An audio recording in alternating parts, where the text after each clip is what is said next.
gathered to honor a movement that has reshaped societies, challenged injustice, and continues to fight for dignity, equality, and human rights, feminism. Feminism is not just a word. It is a force carried on the shoulders of countless women and men who dare to imagine a world where gender does not define worth. Behind every stride in women's rights are the names of brave individuals who stood up, spoke out, and refused to be silenced, just like how Carrie Nation did, one of the first women in history to contribute to voting.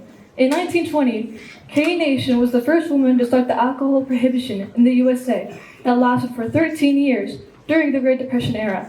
Back then, a lot of husbands used to drink alcohol, which led to very messy marriages.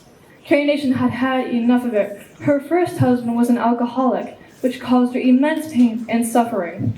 This experience shaped her fierce opposition to alcohol. She joined the Women's Christian Temperance Union in the 1890s, which worked to promote sobriety and the prohibition of alcohol. Carrie Nation was deeply influenced by her religious beliefs and her personal life. Her protests began more conventionally, with lectures and prayer meetings outside saloons. However, she became increasingly frustrated with how little impact those peaceful methods had.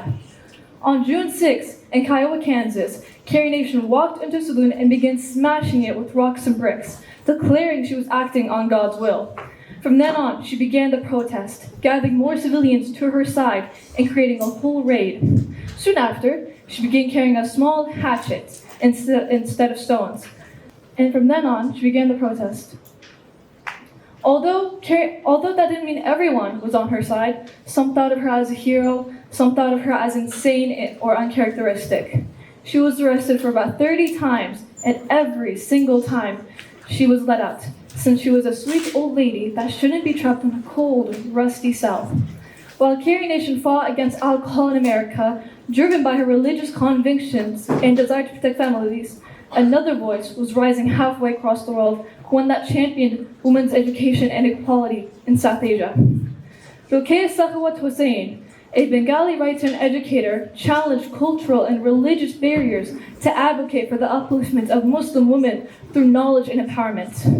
In 1880, Rokeya Sakhawat challenged cultural and religious.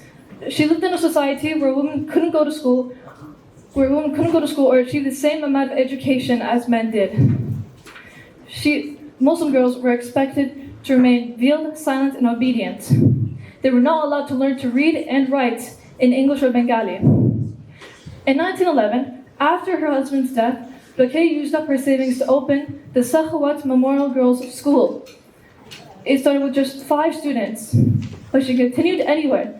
People mocked and threatened her, calling her a traitor and to her culture and religion, but she continued anyway, determined to give girls the education she was denied.